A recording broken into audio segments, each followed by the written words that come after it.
Toutes sont de nouvelles. Gardez ma parole et méditez-la. Elle vous donne la vie. Alléluia.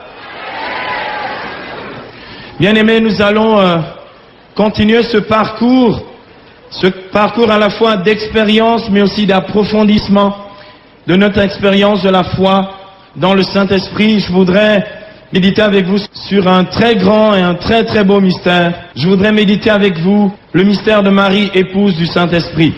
Alléluia.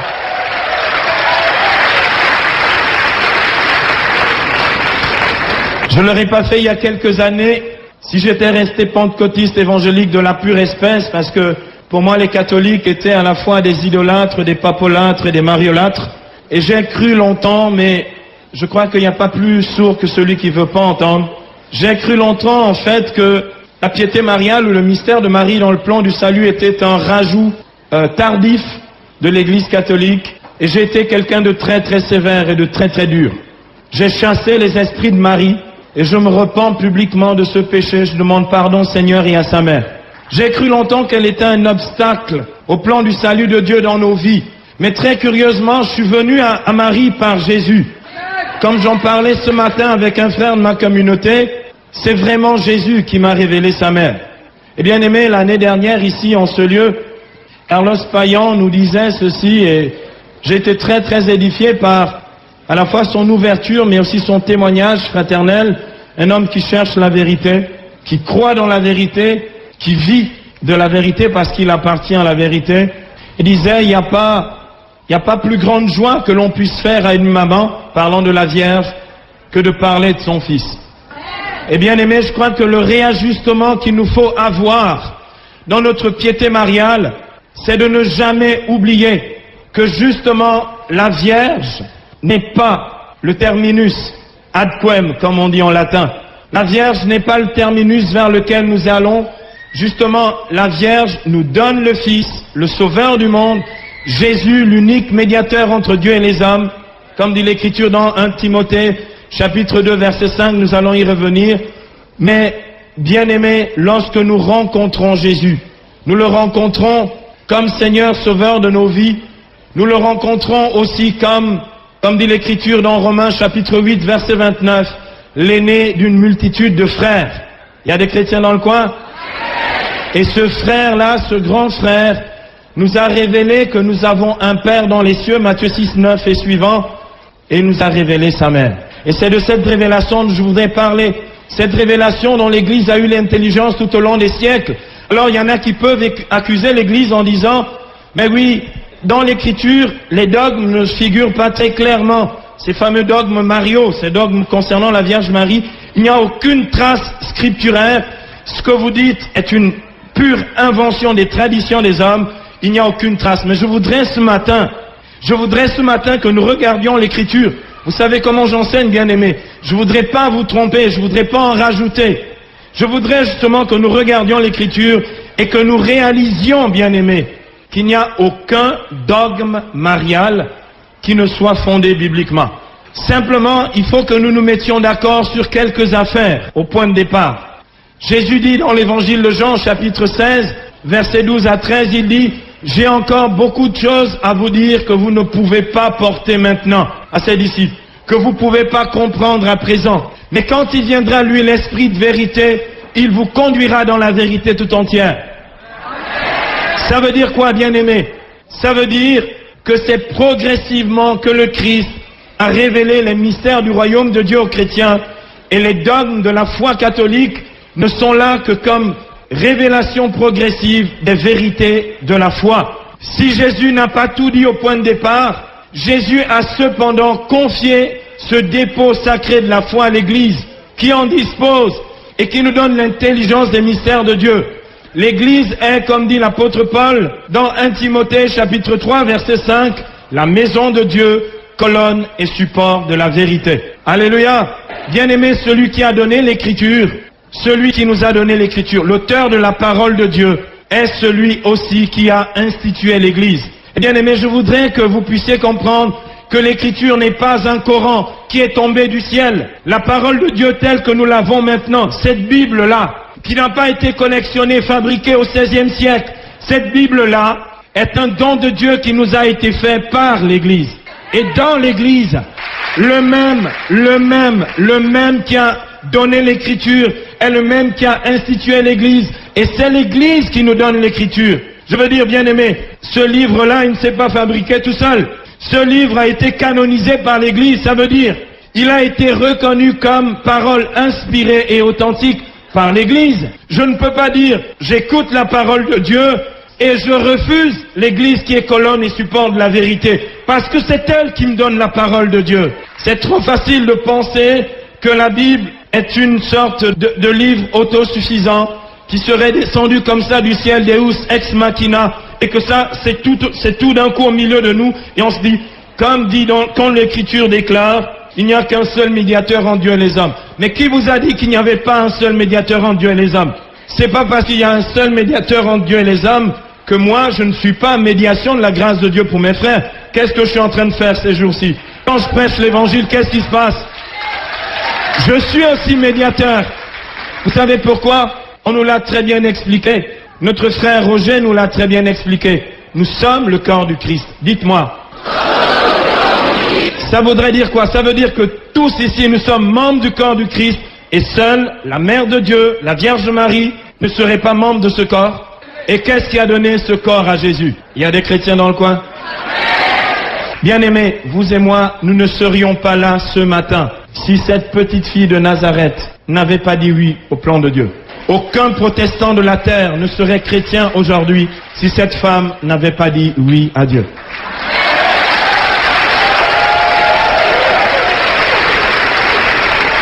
Pour moi, le premier prédicateur de l'histoire de l'Église, c'est la Vierge Marie, comme l'a si bien montré le pape Jean-Paul II, lorsqu'il nous a donné de méditer les mystères lumineux et qu'il considère que la Vierge Marie, elle aussi, proclame la bonne nouvelle dans son Magnificat.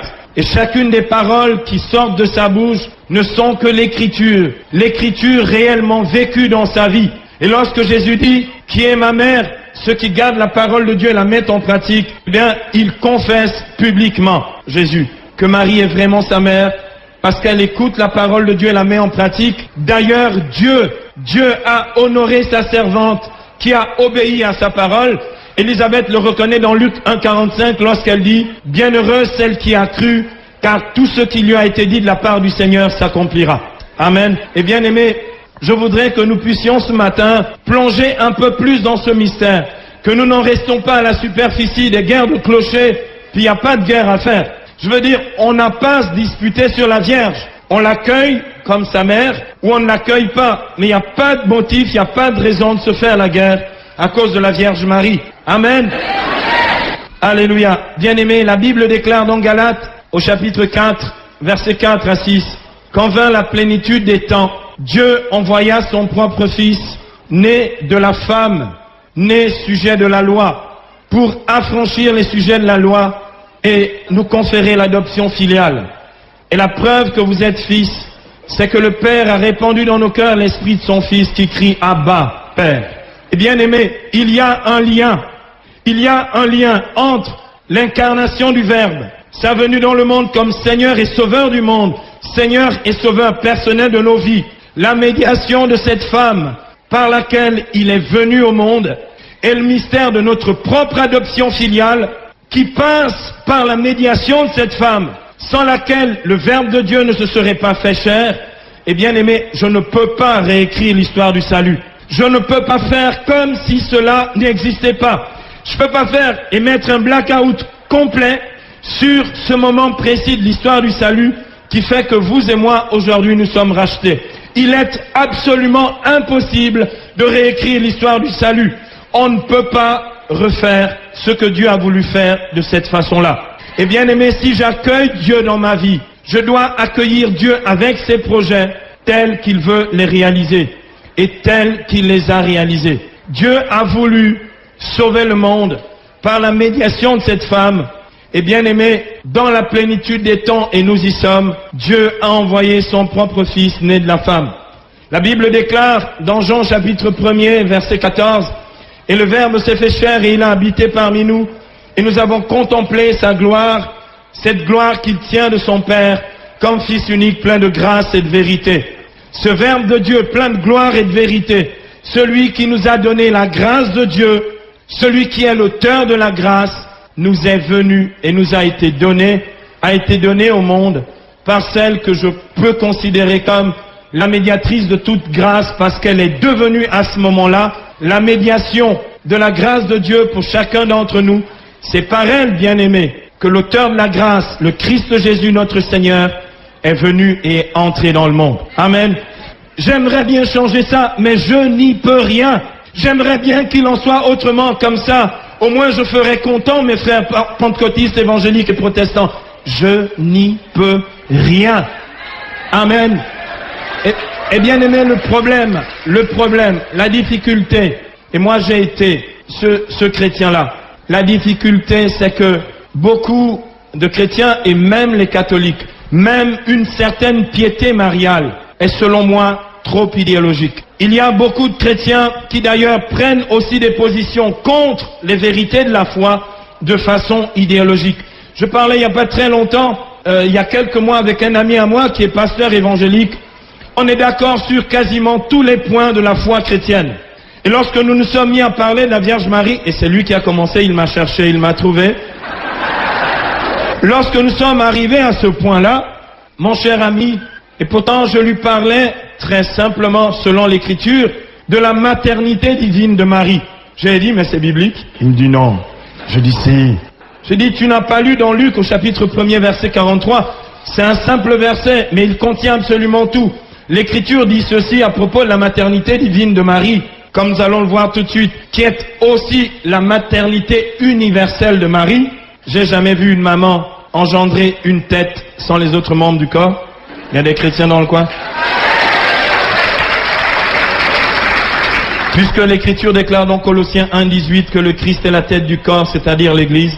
Si je crois que je suis membre du corps du Christ, comme dit l'apôtre Paul dans 1 Corinthiens 12, 27, vous êtes le corps du Christ et membres chacun pour sa part. Si je le crois, alors vraiment, je suis un peu coincé ce matin. J'aimerais essayer d'y échapper, mais là, franchement, j'ai du mal. Parce que si vraiment elle est la mère de la tête, il est impossible qu'elle ne soit pas la mère des membres du corps. Amen. Et j'aimerais bien qu'il en soit autrement. J'aimerais bien faire content mes frères évangéliques, mais je n'y peux rien, je ne suis pas l'auteur des Écritures. Et je disais à cet ami, la Bible dit dans Luc 1,43, comment m'est-il donné que vienne à moi la mère de mon Seigneur?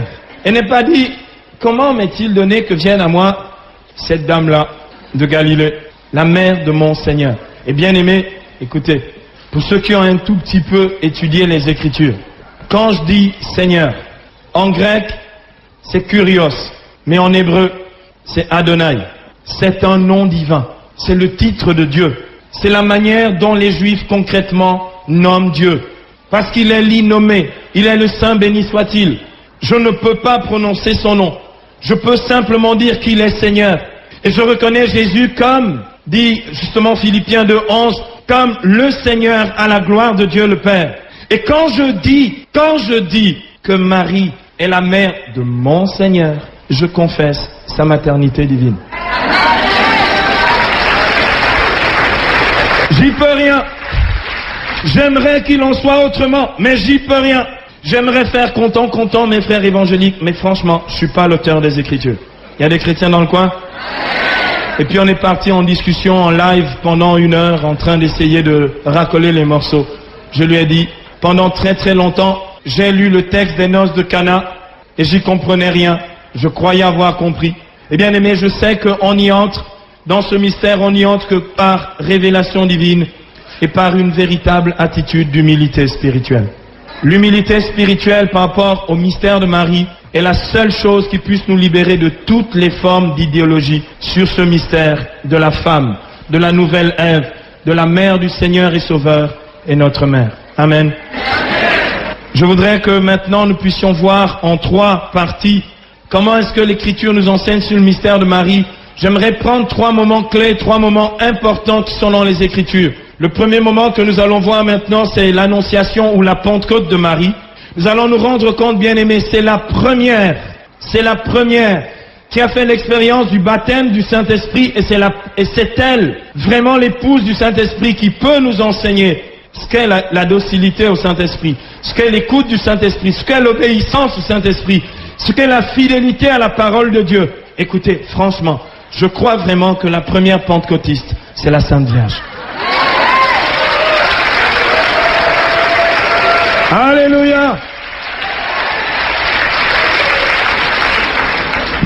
Premier point, l'annonciation ou la Pentecôte de Marie. Le deuxième point que nous allons voir, c'est la visitation ou le témoignage de l'Esprit. Nous allons aussi apprendre d'elle, comment témoigner dans l'Esprit. Et puis enfin, bien-aimés, nous allons voir le dernier point, les noces de Cana ou la manifestation de la gloire de Dieu. Je voudrais que nous puissions faire ce petit parcours biblique et voir qu'à chaque fois, derrière chacun de ces moments clés de la vie de Marie qui sont dans l'Écriture, il y a renfermé, il y a caché, mais en même temps révélé ce que Dieu nous dit sur le mystère de cette femme, la mère du Seigneur, la mère du Sauveur, notre mère. Et bien aimé, après ce moment-ci, nous allons tester réellement si la Vierge Marie est une pentecôtiste. Amen. Ah, j'aimerais vous raconter une petite histoire avant d'aller plus loin. J'ai conduit un pèlerinage d'un peu plus de 200 jeunes à Medjugorje il y a maintenant 4 ans. C'était en 2001, il y en a quelques témoins qui sont dans le coin ici. J'ai conduit ce pèlerinage de ces jeunes, on était vraiment motivés, vraiment pour aller dans ce lieu, et je me souviens de la dernière veillée de prière. La dernière veillée de prière, c'était un chapelet des mystères glorieux. Nous avons commencé, premier mystère glorieux, la résurrection de Jésus, fruit du mystère, la foi. Nous avons fait notre dizaine de chapelets. Jusque-là, tout allait encore à peu près bien. Deuxième mystère glorieux, l'ascension de Jésus, fruit du mystère, l'espérance. Jusque-là, ça allait encore moyennement bien.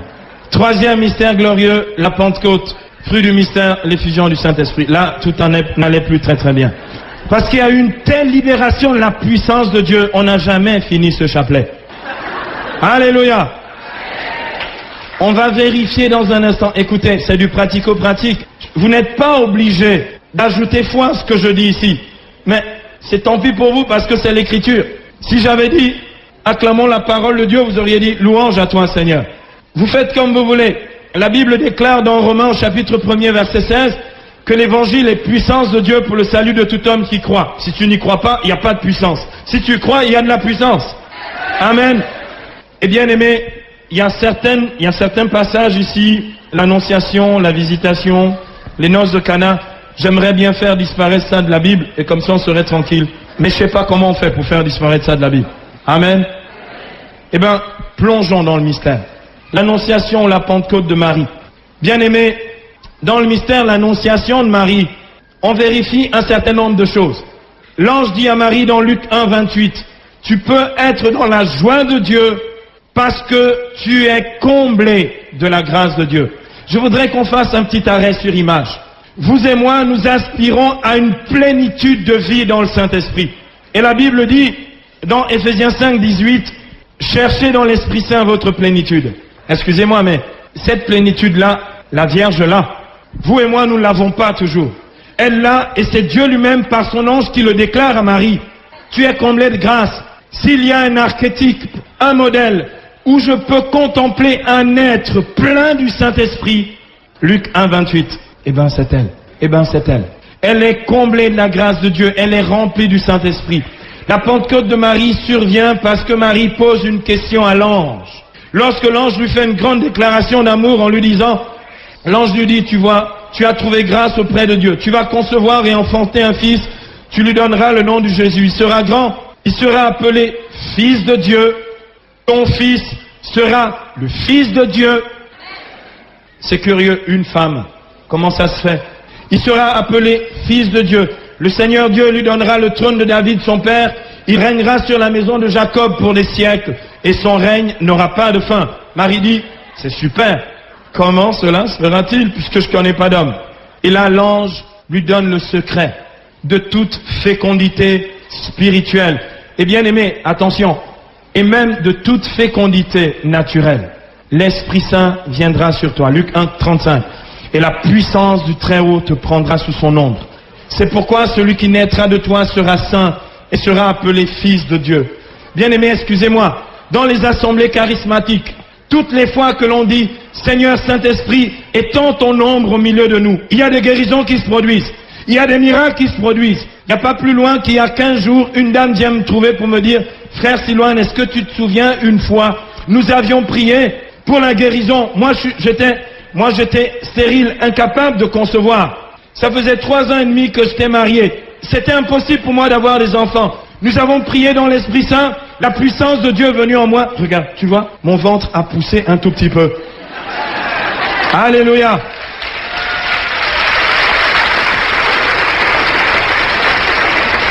Je crois dans ces miracles-là. Et bien aimé, excusez-moi, la puissance de Dieu qui donne la possibilité, je pourrais vous donner des quantités de témoignages. Je disais il n'y a pas très longtemps, rien que pour l'année 2004, j'ai vu 11 couples stériles incapables de concevoir selon la chair, concevoir miraculeusement. Amen. Est-ce que, imaginez, et l'un d'entre eux, ça faisait pratiquement 10 ans. C'est un couple italien de Sicile. Ça faisait 10 ans qu'ils attendaient d'avoir un enfant. J'aime quand la nature résiste. Parce que là, on voit encore davantage et mieux la puissance de Dieu. Mais bien aimés, à cette fécondité naturelle est attachée une grande fécondité spirituelle.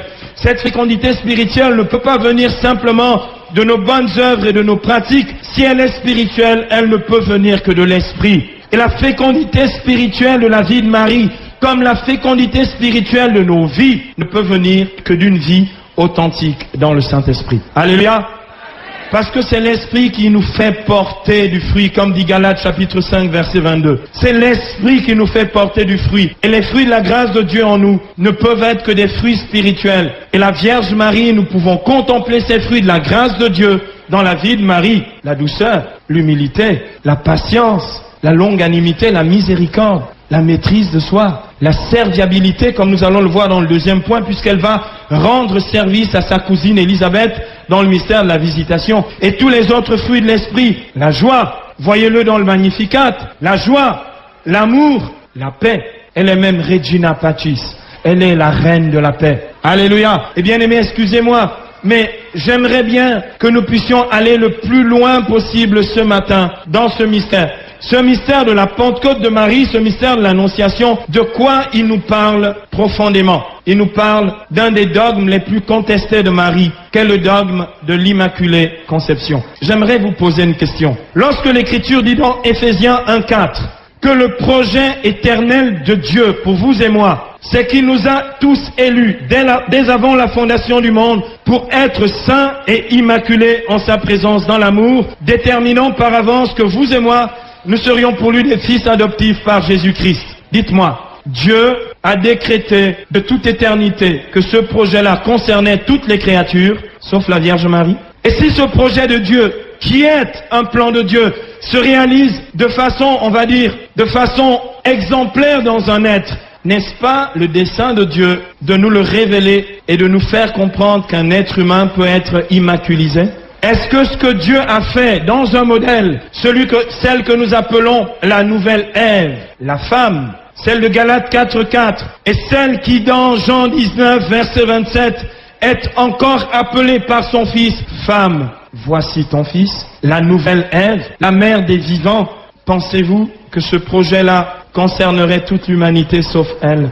Il nous a élus dès avant la fondation du monde pour que votre vie et la mienne soient saintes et immaculées en sa présence dans l'amour. Bien-aimés, vous et moi, nous sommes tellement bénis, tellement heureux dans nos assemblées charismatiques, tellement bénis, tellement heureux d'une expérience de Dieu. Écoutez, celle de la Vierge Marie n'est pas une expérience psychique. Elle ne se l'est pas inventée.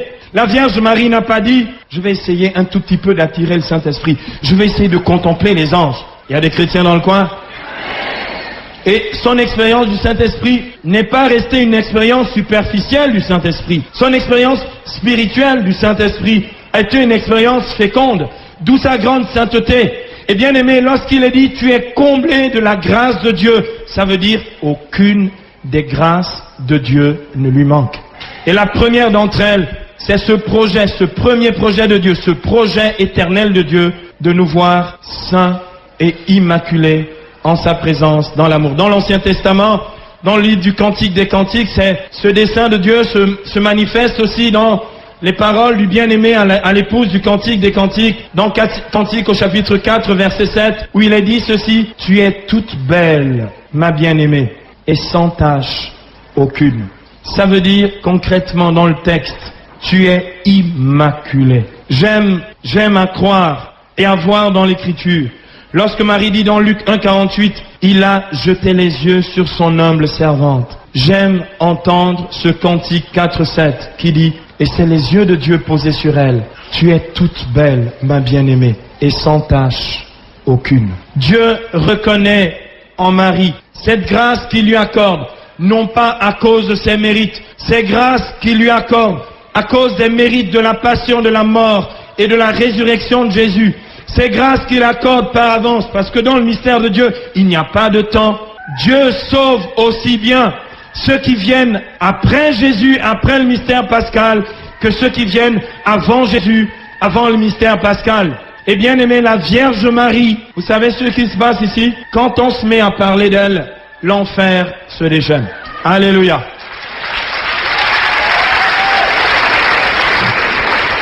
Il y a des chrétiens dans le coin. Elle est immaculée. Bien-aimé, il ne pouvait pas en être autrement. Pourquoi? Dans l'Écriture, dans le livre de l'Exode, le Seigneur dit à Moïse, dans Exode 33, verset 20, le Seigneur dit à Moïse, « Hé, Moïse, nul ne peut me voir et vivre. » D'autres traductions de Bible, particulièrement les traductions protestantes, disent ceci, « Personne ne peut voir Dieu sans mourir. » Est-ce que vous m'avez suivi? Personne ne peut voir Dieu sans mourir. Eh bien aimé, excusez-moi, le voir. Or, elle, c'était pas le voir, c'était le contenir en elle pendant 9 mois. Vous imaginez, personne ne peut voir Dieu et vivre. Vous savez pourquoi? Parce que la sainteté de Dieu est tellement forte que si elle se manifeste dans sa totalité, pleine de gloire, personne ne pourrait tenir. Mais vous imaginez, si elle était marquée par le péché, aurait-elle pu supporter le moment de l'incarnation? Impossible. La Vierge aurait explosé sur le champ. Il fallait qu'elle soit immaculée, parce que le Dieu qu'elle a porté en elle est un Dieu saint, un Dieu 3 fois saint, un Dieu immaculé. Il ne pouvait pas en être autrement. Et bien aimé, la Vierge Marie n'a pas donné une chair de péché au Fils de Dieu. Celui, comme dit l'apôtre Jean, dans sa première lettre, au chapitre 3, verset 5, celui qui est venu pour enlever le péché est celui en qui il n'y a point de péché. Le Christ n'avait pas une chair, le corps de Jésus, la chair de Jésus n'était pas une chair de péché. Or, ce corps de Jésus, cette chair de Jésus, il l'a reçue de cette mère qui ne pouvait pas être autrement qu'immaculée.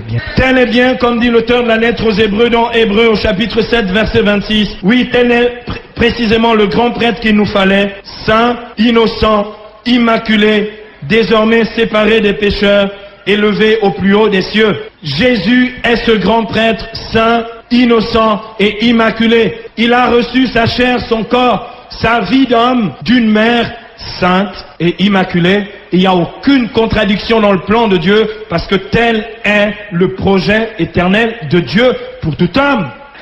Alléluia! La Vierge Marie est donc bien immaculée conception. Et bien aimé, nous pourrons dans un instant tirer toutes les conséquences dogmatiques de cette vérité de la foi.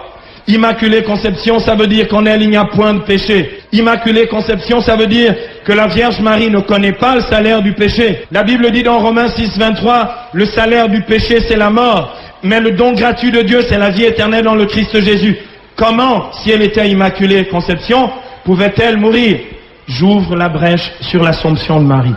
C'est tellement simple quand on va aux sources. Alléluia! Et si on passe au deuxième point, la visitation, le témoignage de l'Esprit. La Pentecôte de Marie nous montre une grande fécondité spirituelle. La Pentecôte de Marie nous montre que Dieu est un Dieu des miracles. La Pentecôte de Marie nous montre que vous et moi, comme elle, nous pouvons contempler les réalités du ciel. La Pentecôte de Marie nous dit que le monde angélique, la vie du ciel, peut être notre vie. La Bible dit dans Éphésiens 2, 19 que vous et moi, nous sommes concitoyens des saints et membres de la famille de Dieu. Et dans cette famille, il y a un papa. Et dans cette famille, il y a une maman. Il n'y a pas de famille monoparentale, même dans la vie spirituelle. Alléluia. Et excusez-moi bien aimé, Dieu ne s'est pas servi de la Vierge Marie. La Vierge Marie n'a pas été simplement une mère porteuse. Et l'incarnation du Verbe, c'était pas une fécondation in vitro. Je voudrais vraiment que nous soyons clairs parce que c'est du blasphème. On n'est pas loin du blasphème. Des fois, bien aimé, nous avons des considérations qui viennent de la chair, même si nous croyons qu'elles sont spirituelles. Nous ne pouvons pas, vous et moi, changer le projet de Dieu sous prétexte que nous avons peur de l'idolâtrie. Bien aimé, vous pensez, moi j'ai fait des études de théologie et nulle part, dans aucun texte de l'Église catholique, il n'est écrit que la Vierge Marie doit être idolâtrée comme une déesse. C'est Dan Brown qui dit ça dans son livre, le Da Vinci Code. C'est lui qui parle de la grande déesse ou du féminin sacré. L'Église catholique n'a jamais enseigné le féminin sacré. L'Église catholique n'a jamais fait de la Vierge une idole. Jamais. Jamais. Jamais. La Vierge n'est pas une idole. Et je confesse avec l'Écriture dans Matthieu 4, 10, tu adoreras Dieu seul et à lui seul tu rendras un culte. Je n'adore pas la Vierge. Mais bien aimé, si pour faire plaisir à une maman, la meilleure chose à faire, c'est de parler de sa mère, amen, de son fils, pardon. Et la meilleure chose que l'on peut, la meilleure joie que l'on peut porter à un fils, c'est de parler de sa mère. Amen. Ça, Carlos Payan ne l'a pas dit, moi je le dis. Alléluia. La plus grande joie que l'on puisse faire à un fils, écoutez, c'est de bien parler de sa mère. C'est pourquoi il arrive des fois que dans certaines assemblées interconfessionnelles, je m'échauffe un tout petit peu. Et ça peut arriver. Pourquoi, bien aimé, je trouve vraiment irrespectueux que quelqu'un débarque chez moi. Il débarque chez moi. Vous imaginez la petite maison de Nazareth. Un pentecôtiste arrive dans la maison de Nazareth et commence à raconter des salades sur la Sainte Vierge. Et Jésus regarde en disant, quoi? C'est ainsi que tu traites ma mère. Est-ce que vous imaginez Jésus être tranquille en disant, ouais, c'est un frère en Christ? Jésus va d'abord lui refaire la doctrine biblique et va lui dire, ouvre les yeux, cesse d'être incrédule, deviens croyant. Amen.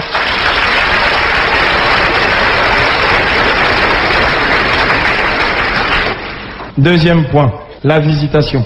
Il est écrit ici dans l'évangile de Luc, au chapitre 1er toujours, les versets 39 à 45. En ces jours-là, Marie partit et se rendit en hâte vers la région montagneuse dans la ville de Juda. Elle entra chez Zacharie et salua Élisabeth. Et il advint dès qu'Élisabeth eut entendu la salutation de Marie, que l'enfant tressaillit en son sein, et Élisabeth fut remplie du Saint-Esprit.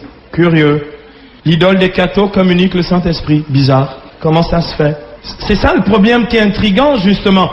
Quand je débarque avec mes fringues, vous savez, c'est la dernière collection pour la saison prochaine. Quand je débarque comme ça avec mes fringues, les gens disent, dans les milieux évangéliques et protestants, ils disent, tu te sers de ce truc? Je dis oui, ça libère l'onction.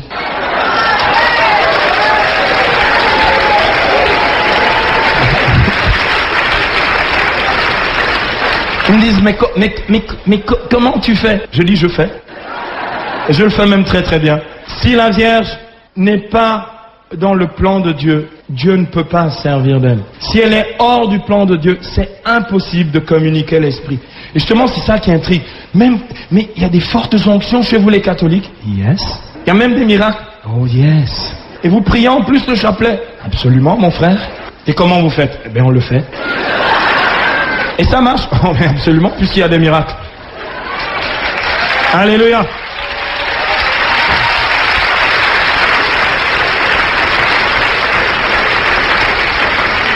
J'ai prêché il y a 3 ans maintenant. Après la première convention Nouan ici, je suis parti à Saint-Denis-du-Maine, prêcher une retraite l'intitulé était sympathique. C'était intitulé Guérir avec Marie. Et bah oui, écoutez, je peux faire de la doctrine. Si ça fonctionne pas, c'est des bobards, c'est du bluff. Pour ceux qui étaient là, est-ce qu'il y en a encore quelques-uns qui se souviennent? Levez la main, ceux qui étaient à Saint-Denis-du-Maine, à cette retraite. Il y en a quelques-uns. Levez bien la main. Ok, vous pouvez baisser la main. Il n'y a pas une seule journée où nous n'avons pas vu la puissance de Dieu et des guérisons par Marie. Pas une seule journée. Pas une seule journée. Et bien aimé, excusez-moi, mais Dieu réellement se sert de cette femme aussi pour faire l'œuvre du réveil dont nous vivons aujourd'hui. Et c'est curieux, la discrétion de Marie, mais comme dirait Richard Borgman, et j'aime bien ce qu'il dit, Marie a été discrète longtemps pour pas éclipser son fils. Et gloire à Dieu qu'il en soit ainsi. Parce qu'elle n'est pas Dieu. Mais Marie est tellement discrète qu'elle apparaît partout dans le monde aujourd'hui. Elle multiplie les apparitions.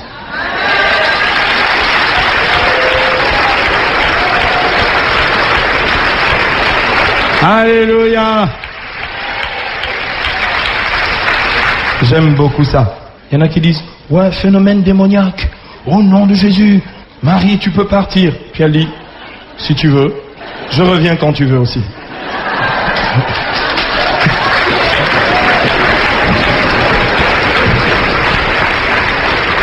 Ouais, mais les apparitions, c'est des faux trucs. Ah bon? Est-ce que tu lis l'écriture, mon frère? Dans Matthieu 17, tu sais, 2 personnes qui ont été assomptées dans la gloire de Dieu. Moïse, dont on n'a jamais trouvé le corps, et Élie, qui est monté dans un char de feu. Donc, ils ont été glorifiés par Dieu lui-même, apparaissent avec Jésus. C'est curieux. Les apparitions sont même prévues dans Matthieu 17. Si ces gens-là qui ont été amis de Dieu, qui sont montés dans la gloire, apparaissent auprès de Jésus, pourquoi la Vierge ne pourrait-elle pas apparaître? Il y a des chrétiens dans le coin ici. Où est le problème? Où est le problème? Si Moïse peut apparaître, si Élie peut apparaître, pourquoi Marie ne pourrait-elle pas apparaître? Où est le problème? Dites-moi qu'il n'y a aucun problème. Merci, c'est très gentil. On va passer au deuxième point, ça fait la 3e fois que je l'annonce. Bien-aimé, dans le mystère de la visitation, nous est révélée la maternité divine de Marie. L'Écriture dit ici, alors elle poussa un grand cri et dit, béni es-tu entre les femmes et béni le fruit de ton sein. Oh là là, ça ressemble à une prière catho, ça. C'est curieux qu'Élisabeth fasse une prière de catholique. Tu es béni en toutes les femmes, le fruit de ton sein est béni. Mais c'est curieux, sa cousine est catholique. C'est bizarre. Excusez-moi, en plus c'est dans la Bible. C'est bizarre, c'est curieux, ils étaient déjà catholiques de ce temps-là, je trouve ça merveilleux. Vous savez, excusez-moi, mais vous savez qu'au... Attendez. Mais vous savez qu'au paradis, nous serons tous catholiques?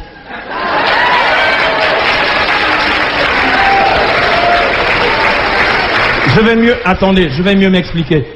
Au paradis, il n'y aura que des catholiques. Là, les applaudissements se font un peu moins retentissants. Enfin, non, attendez. Bien-aimés, excusez-moi. Je vous comprends. Je comprends votre souci de l'unité de l'Église. Mais justement, vous m'avez pas bien compris. Au paradis, il y aura tout le monde. C'est ce que ça veut dire.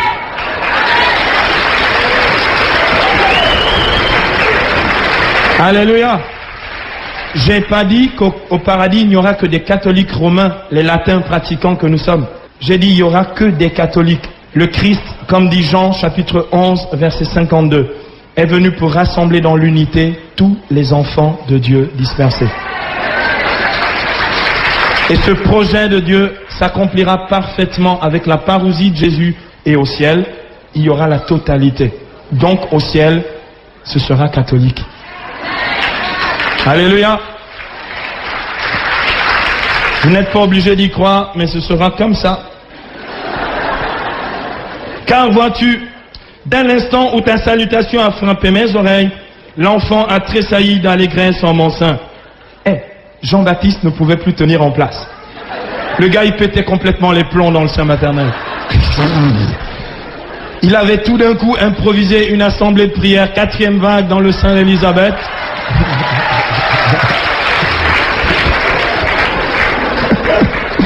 Vous allez voir, ça va chauffer ce soir.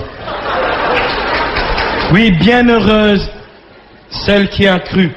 Bienheureuse celle qui a cru.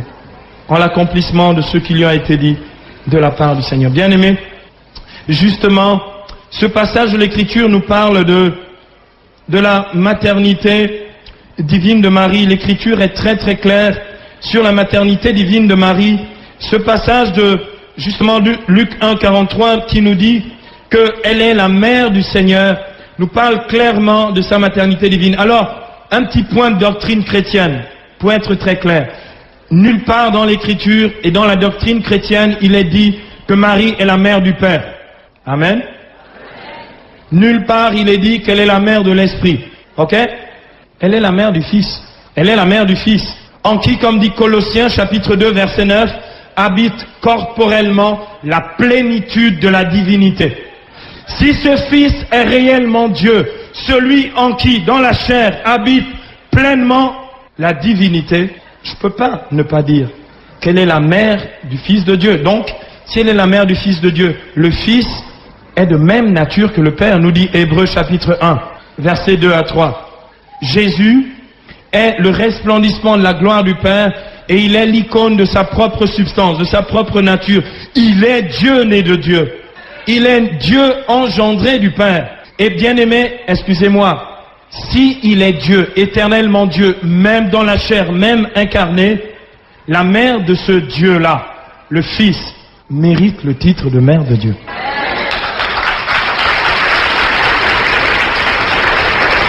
Alléluia. Et on n'a pas attendu le 16e siècle pour se poser des questions. Les premiers chrétiens dès la fin du 2e siècle la vénéraient déjà comme mère de Dieu. Et au 5e siècle, ils en avaient tellement marre qu'il y en ait encore dans la chrétienté qu'ils ne comprennent pas, qu'ils en ont fait le premier dogme marial de l'histoire de l'Église. En 431, les chrétiens sont sortis dans la rue et ils ont commencé à crier « Mère de Dieu ! Mère de Dieu ! Mère de Dieu ! Mère de Dieu !» Ils ont fait une manif, la manif était tellement forte, les évêques ont eu la trouille, ils l'ont proclamé Mère de Dieu.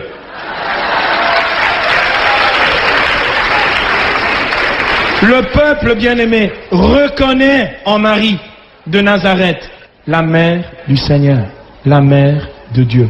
Luc 1, 43, c'est biblique. C'est pas seulement dogmatique.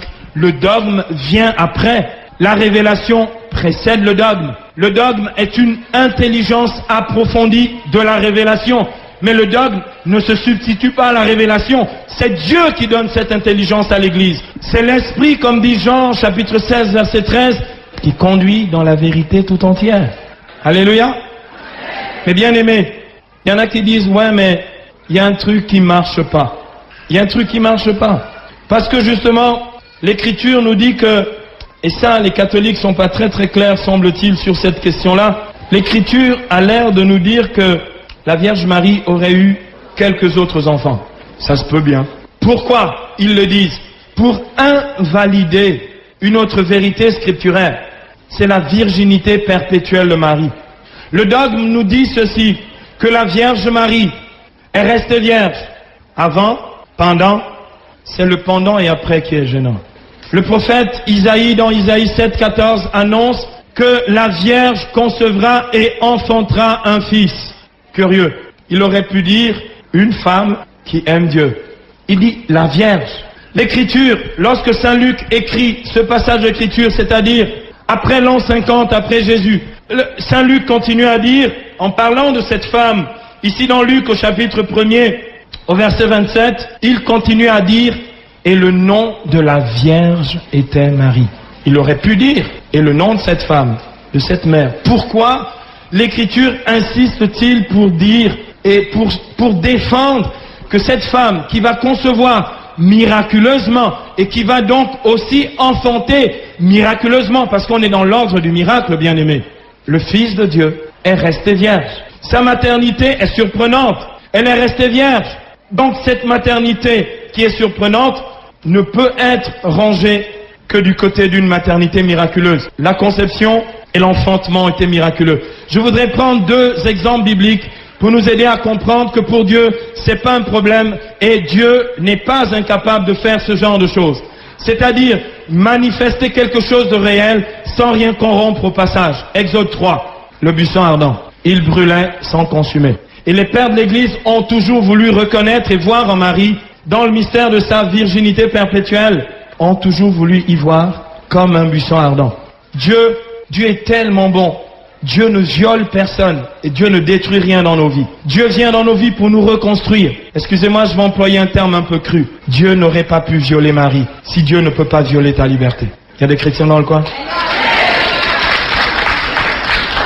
Deuxième signe de puissance. Comment Jésus faisait après la résurrection pour apparaître au milieu de ses disciples? Il cassait par hasard les murs? Et était-il réel lorsqu'il a dit à Thomas, touche-moi? C'est bien moi? C'est pas un esprit, un fantôme? La virginité de Marie, comme la conception de Marie, la conception immaculée du Fils de Dieu, est une conception miraculeuse. L'enfantement aussi est un enfantement miraculeux. Et bien aimé, excusez-moi, n'essayez pas de spéculer et d'imaginer. Vous savez ce que dit Genèse chapitre 3, verset 16, il est dit justement à Ève, après la chute, il est dit à Ève, je multiplierai les peines de tes grossesses et dans la douleur tu enfanteras, dit l'Écriture. Ok? Pourquoi? Mais parce que Ève avait péché. Mais si nous sommes d'accord que Marie est immaculée parce qu'elle ne pouvait pas donner une chair de péché au Fils de Dieu, la Vierge n'a connu aucune conséquence du péché originel, y compris les douleurs de l'enfantement. Il y a des chrétiens dans le coin ici. Aucune conséquence du péché originel, y compris les douleurs de l'enfantement. Je crois dans la virginité perpétuelle de Marie. Je crois dans ce dogme de la foi chrétienne. Alléluia. Mais il y a un autre problème. On n'est pas sorti de l'auberge, mes bien-aimés. On n'est pas sorti de l'auberge. Dans l'Écriture, une des objections que j'avais sur les lèvres quand j'étais pentecôtiste, c'était que j'avais lu dans Luc, au chapitre 2, verset 7, que justement, c'est là où je me dis vraiment, on peut avoir l'esprit tordu quand même. J'avais lu dans Luc, chapitre 2, verset 7, que justement il est écrit, elle mit au monde son fils premier-né. Ah, la déduction protestante, c'est de dire donc il y en avait eu d'autres. Donc on ne peut pas dire, qu'elle est restée vierge puisqu'elle en a eu d'autres. Si on dit le premier est, eh ben ok, d'accord, on accorde, le premier c'était miraculeux. Ce fils premier-né, comment ça se fait? Donc il y en a eu d'autres. Ah oui, mais d'ailleurs, oh, mais attendez, mais vous lisez pas les Écritures. Dans l'évangile de Matthieu, on va aborder un sujet assez brûlant. Dans l'évangile de Matthieu, justement, au chapitre 12, les versets 46 à 50, Matthieu 12, 46 à 50. Il est question des frères et sœurs de Jésus. Waouh! Les cathos, là, ils sont quelque peu coincés. Là, ils ferment les yeux et ils disent le chapelet.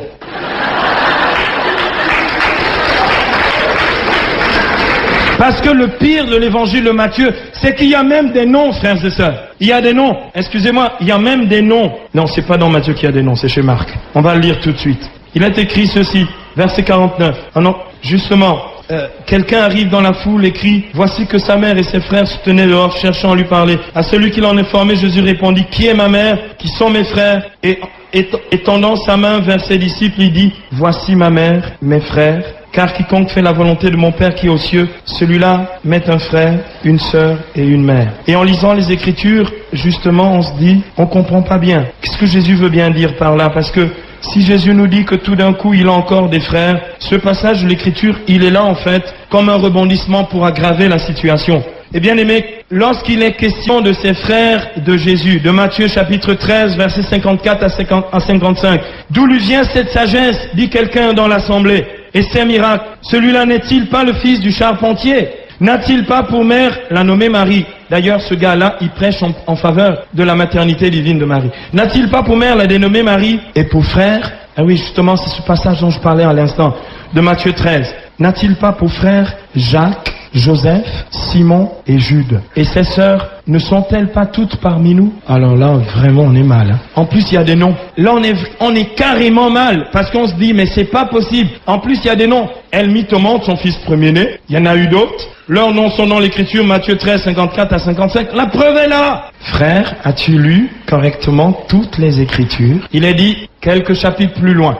Dans Matthieu chapitre 27, versets 55 à 56. Vous pouvez aller vérifier, quelle que soit la Bible chrétienne, quelle que soit la traduction de Bible. Vous trouvez ça dans la Louis II et dans quelques autres Bibles. Il est écrit dans Matthieu 27, 55 à 56, il y avait là, près de la croix de Jésus, de nombreuses femmes qui regardaient à distance. Celle-là même qui l'avait suivi depuis la Galilée et le servait entre autres, écoutez bien, le nom des femmes. Il y avait entre autres Marie de Magdala que nous avons fêté hier, ensuite Marie, mère de Jacques et de Joseph. Waouh! Mais j'ai trouvé déjà ces noms-là quelque part. J'ai vu quelque part dans Matthieu chapitre 13 versets 54 à 55 que la dénommée Marie avait pour enfants Jacques et Joseph. Mais ici, dans Matthieu 27, on ne cite pas Simon et Jude en plus. C'est qui cette autre Marie? Vous la retrouvez dans un autre évangile parallèle dans le chapitre 19 de l'évangile selon saint Jean, verset 25. Cette femme est la cousine de Marie. Elle s'appelle Marie, femme de Cléophas, dont les enfants étaient Jacques, Joseph, Simon et Jude. Dans Jean 19, 25, or près de la croix de Jésus se tenaient sa mère et la sœur de sa mère. Le même épisode que dans Matthieu 27, 55 à 56. La sœur de sa mère Marie, femme de Cléophas, et Marie de Magdala. Les deux noms de ces deux Maries dont il est question précédemment dans Matthieu 27, 55 à 56. Les enfants de Marie, de cette Marie-là, les cousins et cousines de Jésus, ce sont les enfants de la cousine de Marie, une certaine Marie qui était la femme de Cléophas. Et ces enfants sont clairement Jacques et Joseph, les cousins de Jésus. Par contre, écoutez, quand on lit pas l'écriture, on peut raconter vraiment des salades. Hein. C'est incroyable. Hein. Et en plus, on se croit intelligent. Et on se croit même rempli de l'esprit quand on dit ces choses-là. Par contre, la maternité de Marie, oui, s'étend à toutes les générations. La maternité de Marie est la maternité de la mère du Fils de Dieu, qui est la tête du corps de l'Église. La maternité de Marie s'étend sur tous les membres du corps du Christ. Oui, vraiment, Marie a eu d'autres enfants. Oui, vraiment, Marie a d'autres enfants. Oui, vous et moi, nous sommes les enfants de Marie.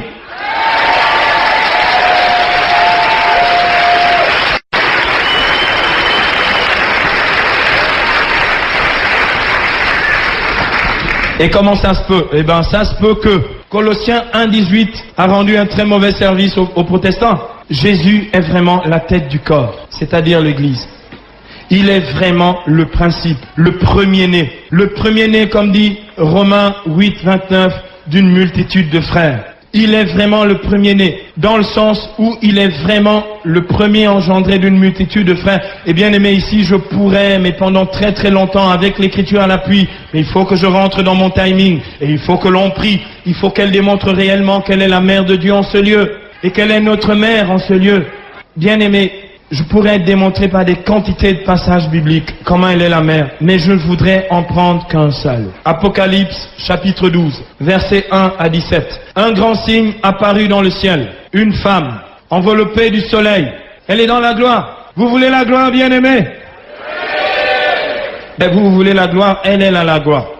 Et cette vision de l'Apocalypse, chapitre 12, c'est bien le texte que l'Église utilise pour le mystère de l'Assomption de Marie. L'Assomption de Marie. Cette femme, le soleil l'enveloppe, elle a une couronne de 12 étoiles. Ce que j'aime dans l'Apocalypse, ce sont les symboles. Le chiffre 12 est le chiffre biblique pour parler du peuple de Dieu. Il y a des chrétiens dans le coin? Les 12 tribus d'Israël et les 12 apôtres qui sont les fondations de la nouvelle cité, ou la cité sainte, l'église du Christ, le peuple nouveau, le peuple de l'ancienne et de la nouvelle alliance. Apomère Marie, elle est vraiment la fille de Sion et la mère de l'église. Elle est vraiment la mère du peuple de Dieu. C'est elle qui est vraiment notre mère. Elle est notre mère bien sûr parce que nous sommes membres du corps mystique du Christ. Et donc, elle est aussi la mère du corps mystique du Christ, sauf si, sauf si tu milites pour la division du corps du Christ. Il y a des chrétiens dans le coin ici. Si tu milites pour la division du corps du Christ, oui, tu peux rejeter Marie. Mais si tu crois dans l'unité du corps du Christ, et c'est Jésus qui le dit dans l'évangile de Jean, au chapitre 10, verset 16, il n'y aura qu'un seul pasteur et un seul troupeau. Excusez-moi, permettez-moi une petite folie. J'aimerais jouer un tout petit peu sur les mots. Il n'a jamais dit qu'il faudrait qu'il y ait des tonnes de pasteurs et un seul troupeau. Il a dit un seul pasteur et un seul troupeau. Bien aimé, c'est lui le pasteur. Si je veux diviser le corps du Christ, je rejette Marie. Et c'est évident que ce point, cette pierre d'achoppement qu'est Marie, est un point de division du corps du Christ, alors que ça devrait être le lieu de l'unité du corps du Christ. Le lieu de l'unité du corps du Christ. Écoutez, c'est curieux. Et je comprends pas les cathos qui tout d'un coup, comme vous savez, des enfants dont on a mal parlé de leur maman, quand ils arrivent quelque part au milieu de leurs potes, ils en ont honte. Ils baissent la tête. Ils disent, ouais, puis, vous savez, unité à deux balles en se disant, ouais, mais je vais pas parler d'elle parce que je risque de vexer les autres. Je suis désolé. Tu rejettes Marie, tu divises le corps du Christ. Marie est vraiment un principe spirituel. je dis bien spirituelle, d'unité du corps du Christ. Et bien aimé, il est évident, et là, écoutez, c'est pas de la théologie ou de la spiritualité à deux balles un peu superficielle. Je voudrais que chacun d'entre nous essaye d'aller le plus profond dans ce mystère et tirer les conséquences théologiques et spirituelles de ce mystère. Elle est vraiment un principe spirituel unitaire du corps du Christ. Tant qu'elle manquera dans l'unité, il n'y aura pas d'unité. Il n'y aura pas d'unité. Il n'y aura pas d'unité. Tu peux chanter en langue, mais si dans ton cœur tu es divisé avec ton frère, quand tu arriveras là-haut, il dira, ce ne sont pas ceux qui me disent Seigneur, Seigneur qui entreront dans le royaume, mais ceux qui auront fait la volonté de mon Père qui est dans les cieux. Et la volonté du Père, c'est que nous soyons un, bien-aimés. Et si nous sommes un, et que nous nous reconnaissons membres du corps du Christ, si nous reconnaissons la tête, la Vierge Marie n'a pas enfanté que la tête, elle n'est pas que la mère de la tête, elle est la mère de tous les membres du corps du Christ. Je voudrais justement dire ceci. L'apôtre Paul qui dit que nous sommes le corps du Christ à plusieurs reprises aux Éphésiens et dans la première aux Corinthiens, l'apôtre Paul signifie par là que justement si nous nous reconnaissons le corps du Christ, nous ne pouvons même pas, bien-aimés, justifier les divisions, quel qu'en soit le motif. Quel qu'en soit le motif. Vous savez, une fois un ami pasteur évangélique me dit, Silouane, ton ministère c'est vraiment un truc qui roule, hein? Je dis oui, ça roule même très bien. Il me dit, mais tu n'es pas quelque peu agacé par les tracas dans l'église catholique? Je dis non, frère. Dieu prend les moyens qu'il choisit lui pour me sanctifier et je bénis son nom. Et il m'a dit ceci. Franchement, avec tout le ministère que tu as, tu pourrais vraiment fonder une église. J'ai dit, frère, tu n'as pas lu l'écriture. Jésus dans Matthieu chapitre 16, verset 18, il dit, tu es pierre. Et sur cette pierre, je bâtirai mon. Il n'a pas dit mes églises, mon église. Mon église. Mon église. Et les puissances de la mort n'auront aucun pouvoir sur elle. J'aime beaucoup ça. Alléluia. C'est l'église du Christ, c'est pas l'église des individus. Dans Apocalypse chapitre 12 verset 17, la parole de Dieu nous dit ceci, bien-aimés, furieux contre la femme. Furious contre la femme. Bien-aimés, c'est un vieux litige qui date de Genèse chapitre 3 verset 15. Un vieux litige, on dirait chez moi en Afrique, des vieux palabres, qui date de Genèse 3:15. Je mettrai une hostilité entre toi et la femme, entre sa descendance et ta descendance, démon. Tu lui mordras le talon de temps en temps, mais elle t'écrasera la tête, l'ami.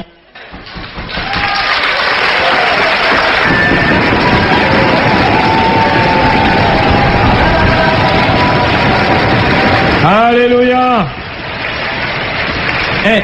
Ça c'est la descendance de la femme qui écrase la tête de l'ennemi.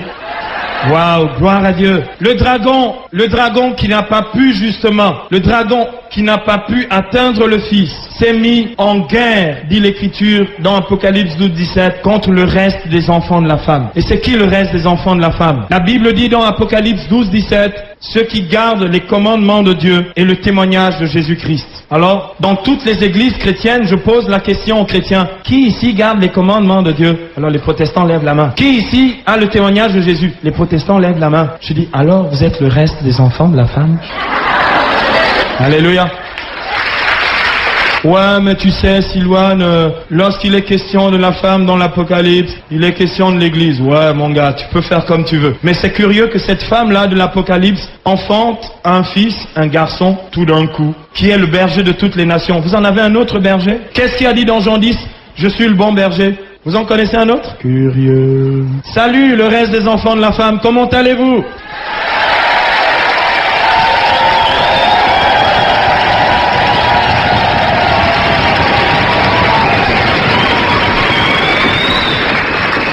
Alléluia. Bien-aimé, la Vierge est montée dans la gloire du ciel parce qu'elle était sans péché. Puisque le salaire du péché c'est la mort, Romains 6, 23, et qu'elle était immaculée conception, elle ne pouvait pas connaître la mort. Donc l'Église reconnaît qu'au terme de son pèlerinage sur la terre, la Vierge est montée avec son corps et son âme dans la gloire du ciel. Et bien-aimé, il n'y a rien de curieux à ça. Il n'y a rien contre l'Écriture, car nous-mêmes, frères et sœurs, à la fin des temps, nous vivrons une assomption. La Bible dit dans 1 Thessaloniciens 4, 17, nous les vivants, nous qui serons encore là, nous serons réunis avec eux et emportés sur les nuées pour rencontrer le Seigneur dans les airs, ainsi nous serons avec le Seigneur toujours. C'est ce qui s'est produit pour elle, ce qui va se produire pour ceux qui seront là à la fin. Et bien aimé, l'Assomption n'a rien d'étrange ni d'extraordinaire. C'était la même chose pour Enoch. La Bible dit dans Genèse 5, 24, Enoch marcha avec Dieu, puis il disparut, car Dieu l'enleva. C'est la même chose dans le deuxième livre des Rois, chapitre 2, verset 11, à propos d'Élie. Or, comme il marchait en conversant avec Élisée, voici qu'un char de feu et des chevaux de feu se mirent entre deux, et Élie monta au ciel dans un tourbillon. Assomption d'Élie. Si Dieu, Moïse pouvait aussi ajouter, si Dieu a fait ça pour ces hommes-là, il peut le faire aussi pour sa maman. Et bien aimé, excusez-moi, la Bible dit dans Colossiens 3, 1 à 3, que notre vie est désormais cachée en Dieu dans le Christ. Or, il est possible dans le plan de Dieu, c'est juste pour vous parler de la possibilité de l'Assomption, bibliquement, il est possible dans le plan de Dieu qu'un homme ou une femme soit assumpté. Il n'y a rien d'étrange lorsque l'Église proclame le dogme de l'Assomption de Marie. C'est ce qui adviendra pour ceux qui seront encore là, si vous faites de vieux os, lorsque le Christ se révélera dans la gloire.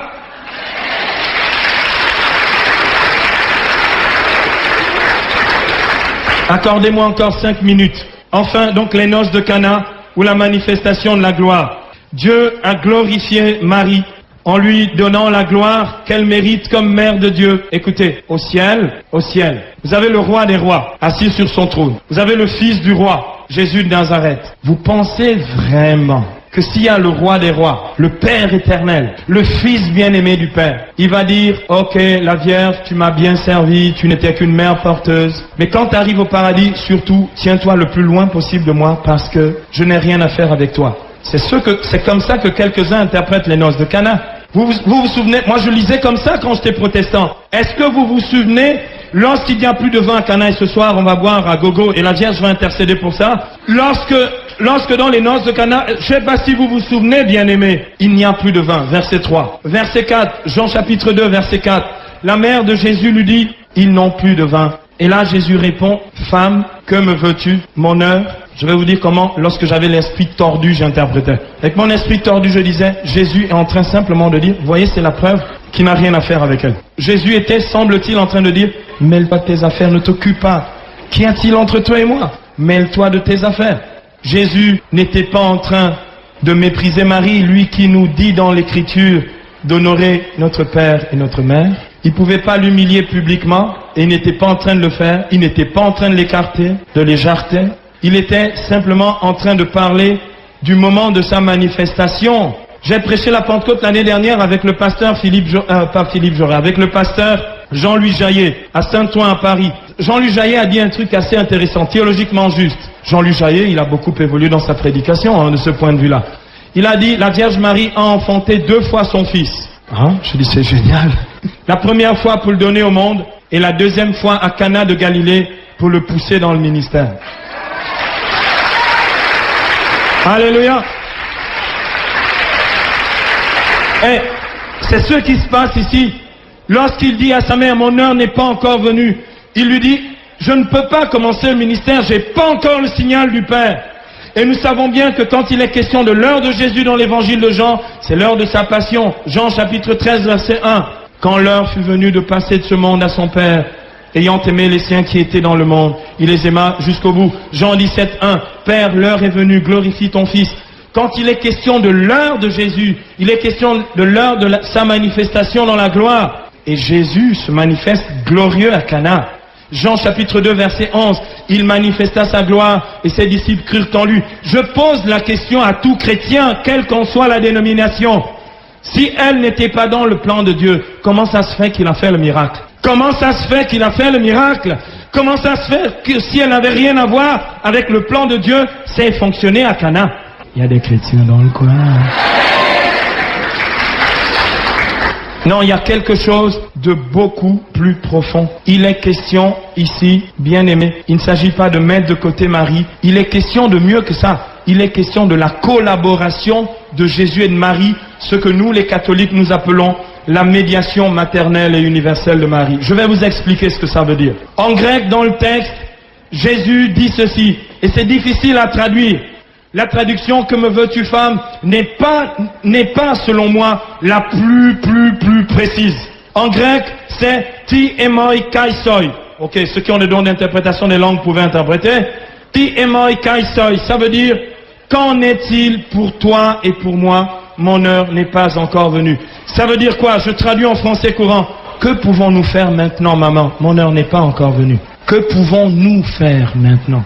Il s'agit de la collaboration, de la médiation participée de Marie à l'unique médiation de Jésus qui est l'unique médiateur entre Dieu et les hommes. Et bien aimé, ce mystère est tellement profond qu'aujourd'hui encore, j'aurai des centaines de références bibliques à vous donner ici, qu'aujourd'hui encore, comme vous et moi, nous sommes médiateurs de la grâce de Dieu pour nos frères, lorsque nous prions et intercédons, eh bien, nous disons à Marie, à la fin du Je vous salue Marie, prie pour nous pauvres pécheurs, maintenant et à l'heure de notre mort. Amen. On peut acclamer le Seigneur.